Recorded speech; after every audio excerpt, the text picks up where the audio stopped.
அடிங்கப்பா, எவ்வளவு அடிக்கணுமோ அடிங்க. ஏன்னா நான் தப்பு செஞ்சிருக்கேன். நீ ஏன் இப்படி எல்லாம் செய்யற? உனக்கு என்னதான் வேணும்? ஒரே காரணம் தான், அருணையும் அக்காவையும் விட்டு நான் விலகணும். இதுக்கு மேல உங்ககிட்ட நான் எதுவும் சொல்ல மாட்டேன். ஏன்னா சொன்னாலும் உங்களுக்கு புரியாது. விலகணும்னா என்னமா அர்த்தம்? உனக்கு அவனுக்கு கல்யாணம் நடந்திருக்கு. நீ அவனோட மனைவி. புருஷனை இப்படி விட்டுட்டு வரணும்னு யாராவது சொல்லுவாங்களா? நான் அருணை கல்யாணம் பண்ணிக்கிட்டதே அக்காவோட சந்தோஷத்துக்காக தான் பாட்டி. அவங்க கூட இருந்ததுல நான் ஒரு விஷயத்தை புரிஞ்சுக்கிட்டேன். நான் கூட இருந்தேன்னா அவங்க 2 பேருக்குள்ள இடைவெளி அதிகமாயிட்டே இருக்கும். அதுக்கப்புறம் நான் அருணை விட்டு பிரிய போறேன். டிவோர்ஸ் பண்ண போறேன்.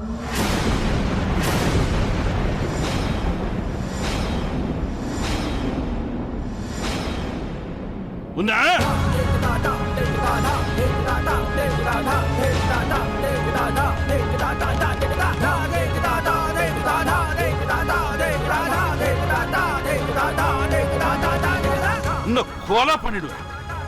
இன்னொரு தடவை இந்த மாதிரிலாம் யோசிச்சேன்னு வச்சுக்க. உன்ன நீ இதெல்லாம் எப்படி செய்யறன்னு நானும் பாக்குறேன். நான் இதை செஞ்சே தீருவேன்பா. இன்னொரு விஷயம், நான் இங்க வந்ததை பத்தி நீங்க யாருக்கும் எதுவும் சொல்லக்கூடாது. சொன்னீங்கன்னா நான் இங்கிருந்து போயிடுவேன். நான் இங்க வந்ததே உங்களுக்கு எந்த ஒரு பிரச்சனையும் இருக்க கூடாதுங்கிறதுக்காக தான். யார்கிட்டயாவது இதை பத்தி சொன்னீங்க, நான் இங்கிருந்து போயிடுவேன். ஒரு நிமிஷம் கூட இருக்க மாட்டேன். அம்மாடி சுமதி,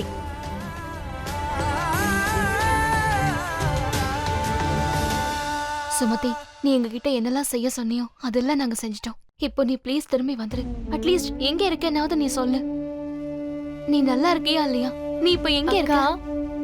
நான் சீக்கிரமே திரும்பி வருவேன்க்கா. நான் ரொம்ப நல்லா இருக்கேன். நீங்க என்ன பத்தி கவலைப்படவே வேண்டாம். இங்க பாரு, நீ என் பேச்சு கேட்கலனா இந்த தடவை நிச்சயமா ஏதாவது நான் பண்ணிக்குவேன். அப்புறம் இந்த வாட்டி நான் சூசைட் பண்ணிட்டேனா என்னை யாராலையுமே காப்பாத்த முடியாது. உயிரை கொடுத்துரு. உனக்கு குதிக்கிறது தவிர வேற என்ன தெரியும்? அக்கா, இன்னொரு தடவை இந்த மாதிரி பேசுனீங்கன்னா மேல இருந்து நானே குதிச்சிடுவேன். அப்புறம் எல்லா பிரச்சனையும் சால்வ் ஆயிடும். ஹலோ சுமதி,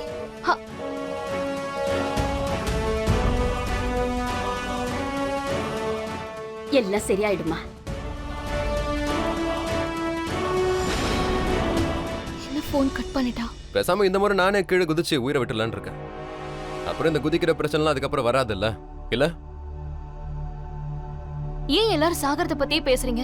அங்க சுமதியா நீ தான் பேசிட்டு இருக்க.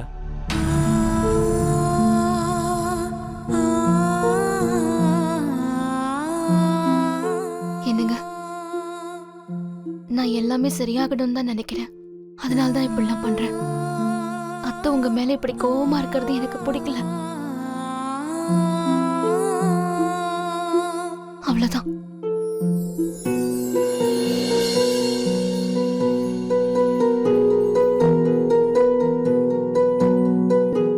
நான் உனக்கு ஒன்று சொல்லட்டுமா சௌமியா? இந்த காதல் இருக்கல்ல, ஒரு தீக்கடல் மாதிரி. நான் அதில் ஏற்கனவே குதிச்சிட்டேன். இப்போ என் அம்மா கோவப்பட்டாலும் சரி, இல்லை இந்த உலகமே எதிர்த்தாலும் சரி, நான் எதுக்கும் பயப்பட மாட்டேன். அதனால தான் சொல்றேன், நீயும் என் கை எருக்கமா பிடிச்சுக்க. நான் உனக்கு ப்ராமிஸ் பண்றேன், உனக்கு எதுவும் ஆக விட மாட்டேன். அப்படியே சந்தோஷமா வாழ்ந்துடலாம் நம்ம 2 பேரும், ஒருத்தருக்கு ஒருத்தர் துணையா, நமக்காக மட்டும்.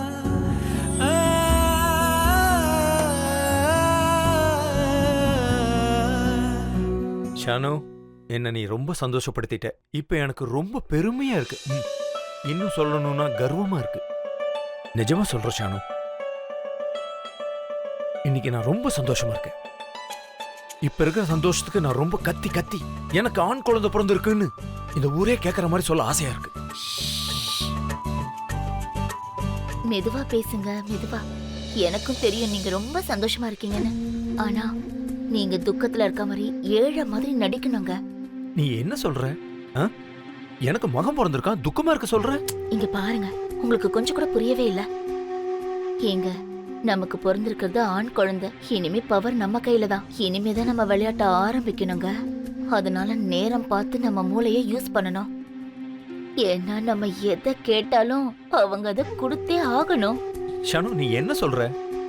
எனக்கு புரியல. உங்களுக்கு என்னைக்குதான் புரிஞ்சிருக்கு? பேசாம இருங்க. இப்போதைக்கு உங்களுக்கு எதுவும் புரிய வேண்டாம். ஒரு வேலை பண்ணுங்க, நேரா உங்க அண்ணன் கிட்ட போயிட்டு உங்களுக்கு கொடுக்காத உரிமைய உங்க மகனுக்கு கொடுக்க சொல்லி போய் கேளுங்க. புரிஞ்சுதா?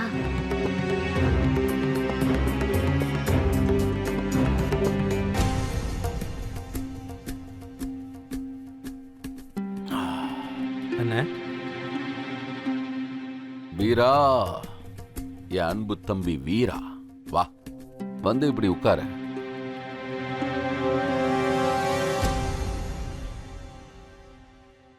ஏன் அங்கேயே நின்னுட்டு இருக்க? ஏதாவது முக்கியமான வேலை இருக்கா? அண்ணே, இது சந்தோஷமான நேரம். அதான் உங்ககிட்ட பகிர்ந்துக்கலான்னு வந்தேன். காலங்காத்தால அண்ணே ஒரு சின்ன பெக் எனக்கு கொடுங்க. நேத்திக்கு வரைக்கும் என் முன்னாடி வாயை திறக்காதவன் இன்னைக்கு என்கிட்டயே பெக்கு கொடுங்கன்னு கேக்குறான். அதுவும் எண்ணெய ஊத்தி கொடுக்க சொல்றான். பரவாயில்ல, அப்ப நான் சந்தோஷத்துல பையனுக்கு தலைகால் புரியல போல இருக்கு. இந்த மாதிரி ட்ரிங்க்ஸை 2 நேரத்துல தான் குடிப்பாங்க. ஒன்னு சந்தோஷமான நேரத்துல, அப்புறம் இன்னொன்னு துக்கமான நேரத்துல. ஆனா இத குடிக்க நேரம் காலம் தேவையில்லை. ட்ரிங்க்ஸை எப்ப வேணும்னாலும் எடுத்துக்கலாம். அதாவது இது காதல் மாதிரி, இதுக்கு வயசே இல்லை. வா வா வா வா வந்து உட்காரு. வா வீரா. அப்படிதான்.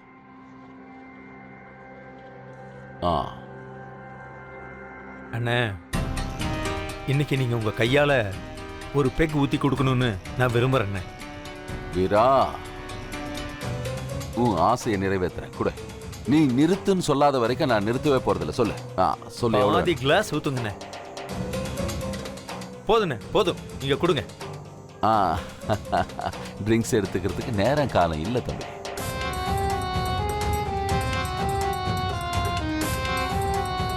Cheers.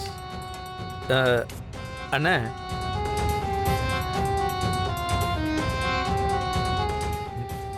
நல்லா இருக்குண்ணே. அண்ணா, இன்னொரு விஷயம் என்னன்னா, நீங்க அந்த ரூம்ல நிறைய பொம்மை சேர்த்து வச்சிருக்கீங்கல்ல, அத எனக்கு கொடுத்துருங்கண்ணே.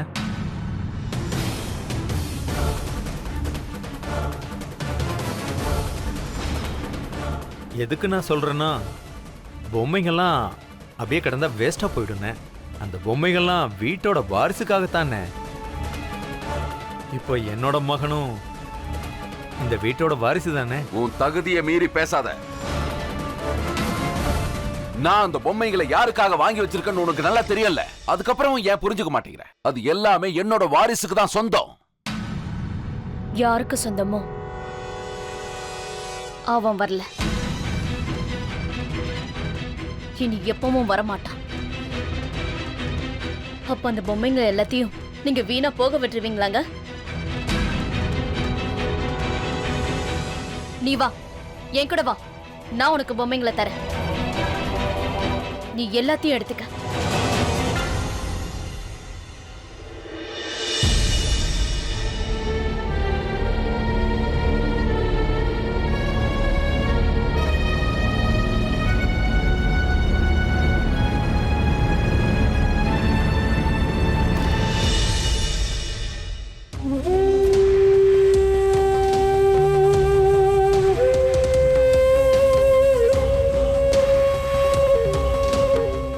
இந்த இதை வச்சுக்க.